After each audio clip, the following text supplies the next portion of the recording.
Good morning, folks. Welcome back to what I like to call the amphitheater. Don't know if you can see that real well, but surrounded by a rock wall, effectively, apart from the entry and exit. Cool little area, quite secluded, good for making videos, remaining undisturbed. Today's video is going to be about emotional eating or eating disorders to a certain degree. Something that came up on my agenda kind of unexpectedly. I've been listening to a fair few podcasts and opinions on this, people's lived experience, and it got me reflecting on my own lived experience, conducting a bit of introspective work. And I came to the realization that although I've been on this path for a few years now of changing the way I eat and dramatically overhauling my lifestyle, that the way I eat and why I eat, more so the why I eat, hasn't really changed at all. There's still a lot of deep emotional conditioning that I'm to work through. So I just want to unpack that a little bit because I think it's quite interesting and it's possibly the foundation of all of our health issues. So I've labeled this emotional eating because that's the conclusion that I've come to thus far. I used to think it was mostly psychological, which is definitely part of it, but I also thought it was more of a physical thing, which could also be part of it. Nothing is true in isolation and nothing is a panacea. So I think emotional is the majority of it, and then these other two are a close second. Potentially a three-way equal split, but just going to talk on those a little bit. So my initial thinking was physical. Why that is because I've always been on the skinnier side, and I always thought that my body needed more food because it's so skinny, it's trying to make up for that fact. And if I don't eat as much or more than most people, then I'm going to get even skinnier. Make that make sense.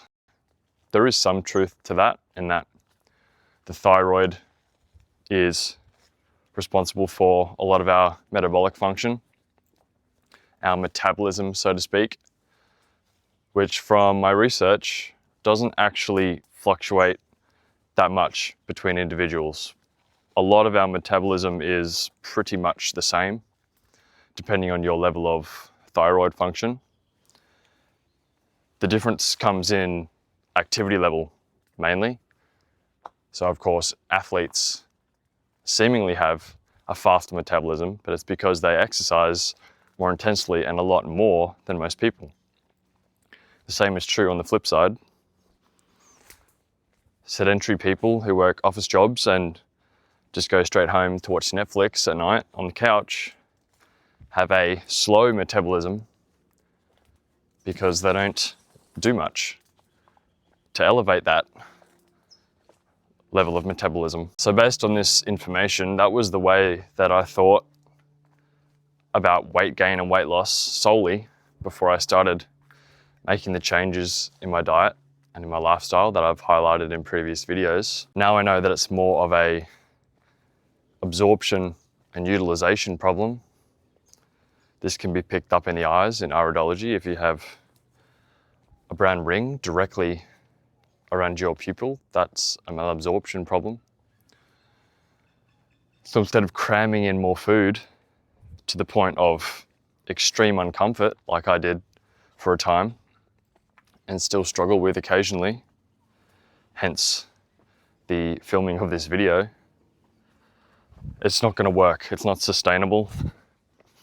Eventually the wheels will fall off, as I found out, which was the catalyst for me to change things. So if it doesn't work 100% of the time and it's not sustainable, then it cannot be the answer. It cannot be the truth. Just found this extra little area that I hadn't seen before. And excuse the camera shakes, I've been having to step over this sheet of tin every time I want to go in and out of here, but this is quite cozy. So in addition to this apparent need for more food from a physical standpoint, where does that come from? There has to be a thought, a seed planted to foster that belief. So then it goes back to one's childhood, and for me, it was the semi-regular occurrence of being told that I was too skinny.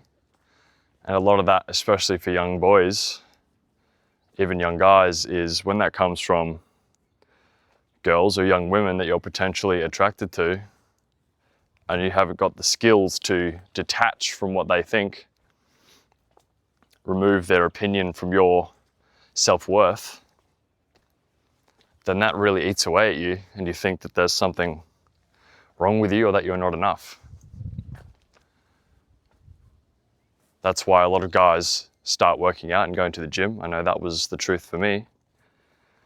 And then eventually that need to spite them and prove yourself to others wanes, and you end up either quitting, or if you undergo some level of personal growth, then you'll stick with it, and you find that it's more about improving yourself and being a strong and functional human being rather than performing for others and satisfying an external need that doesn't even exist.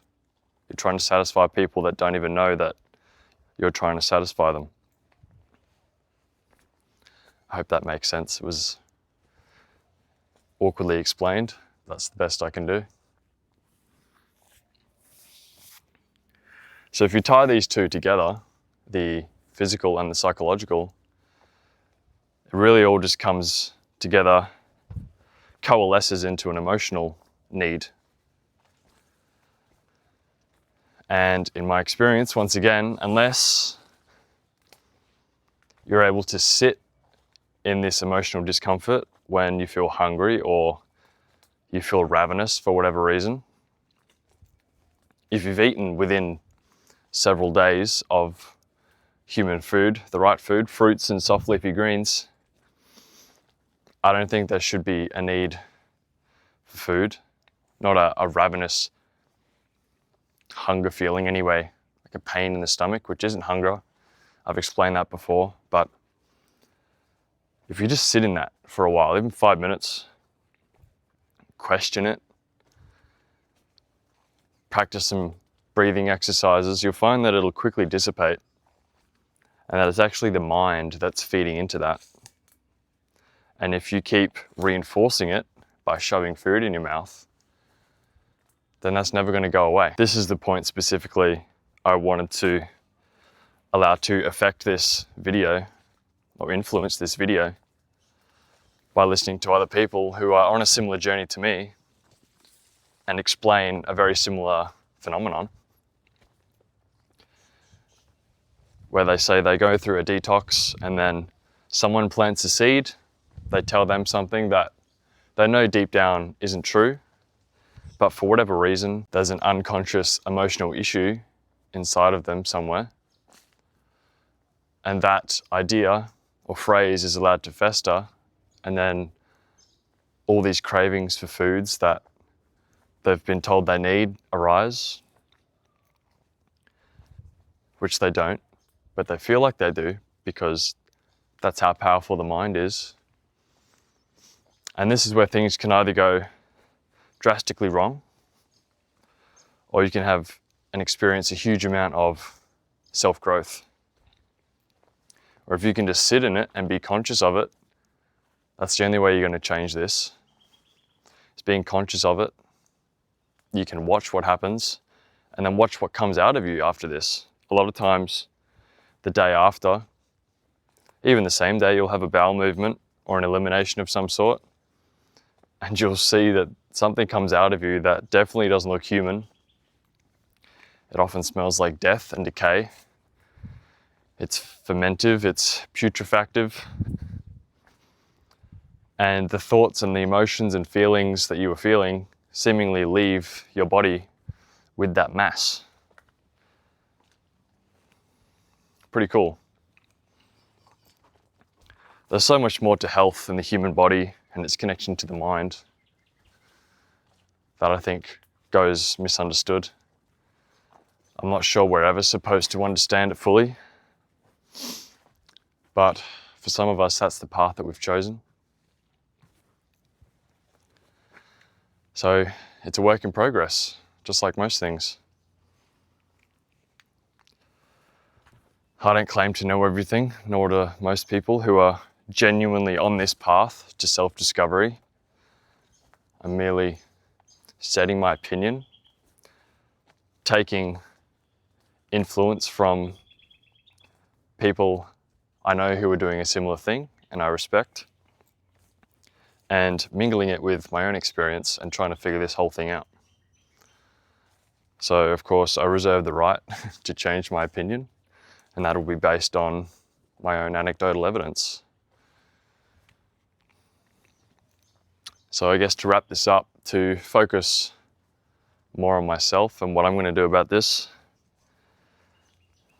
I found after a period of doing this lifestyle, every now and then, you get this urge, wherever it comes from, I'm not sure, but we all know that voice in your head when you know you should be doing something, but you continually put it off. The voice only gets louder a lot of times. So for me, I found the best way to get rid of that voice or to satiate it is to just do what it wants. Whether it's to give in to a good or a bad thing is a different story. I think a point could be made, or a case could be made for either. For example, if you're going through a detox and you're craving X food, and I know I just brought this up and said if you give into it, things could go drastically wrong, and they could, but it's all about your consciousness. Are you giving into it consciously? Are you in control of it? Or are you just letting it have its way with you? That's when the snowball can really gain some momentum and you're quickly out of control and back to a state of health that you'd really rather not be in. So can you remain conscious? Whether it's a good or bad thing, stay in control of it. Control your outcome. I heard something on a talk the other day. This guy that interviews people, his name's Jerome Shaw actually. He's got a way with words, that's for sure. And he said, if you don't change the root, you can't change the fruit. Which makes absolute sense to me. If you're just trying to change the fruit, you don't like the fruit that's coming on, and you shake all the fruit off and there's no more fruit on the tree. For one, you're not bearing any fruit, you've got nothing to show, but also the fruit's just going to grow back unless you change the root. Which in this context is change what you're doing, take responsibility, change what you're putting in to your body, both literally through your mouth, and change your environment, because that's also a massive part. We breathe in more ways than just one. This also transcends the physical. There's a lot of emotional shit that we take on, a lot of times unconsciously. And that goes back to the emotional eating. Why do we want to eat when we feel a discomfort? I think for a lot of people, and this is no fault of the parents, it's mostly just an unconscious act and they don't know any better. Everyone's just doing the best they can. But a lot of times when the child or the baby feels a level of discomfort and is making a scene that reflects badly on the parent, and the most common way to soothe the child, they find, is to shove food in its mouth. And that's perpetuated over and over and over. And so the child learns that food is a pacification technique, a pacification vehicle more than a nutritional one. And so they grow up and go through life seeing food as more of a hedonistic thing as opposed to something that should be cleaning and feeding them and serving them. They just eat whatever they want without caring for the consequences. And if they don't do the work, they don't see that them not having taken responsibility and their unconsciousness is the very cause of their misfortune. If you can't be conscious and admit the fact that you've been wrong and that you've caused everything that ails you, well, not everything, but most things can be avoided if you really think about it, depending on your level of conviction. I don't know where I was going with that, but my point still stands. Take responsibility, and you'll find that most things are within your control, and most things can be remedied. And you'll only ever understand that or understand that once you start to do the work.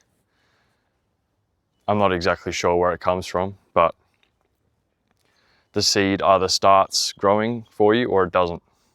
I don't know what the catalyst is, but if you're ready for this journey, you'll hear something or see something that will just click for you, and you will understand and you'll be intrigued and want to find things out for yourself. If not, then you're just going to continue to live the way you live and not experience any level of healing for yourself. So that's really it from me. I think maybe after I get back from the fruit fests that are coming up in a couple of weeks, I'll be considering another fast of some sort, maybe juice. A lot of the visions I've been having have been to do with juice, maybe just a reset. I spent the last few days reverting back to some heavier cooked foods, some steamed vegetables, just to quench a desire effectively. And now that desire has passed and I'm back on fully raw. So things are a spectrum. You don't have to be so dogmatic all the time, although that's where the results are. Sometimes to stay consistent in the long run, you need to take a step back sometimes to take 2, 3, 4 steps forward. So just a little bit of advice there, but that's all for now. Thanks for watching as always, and I'll see you in the next video.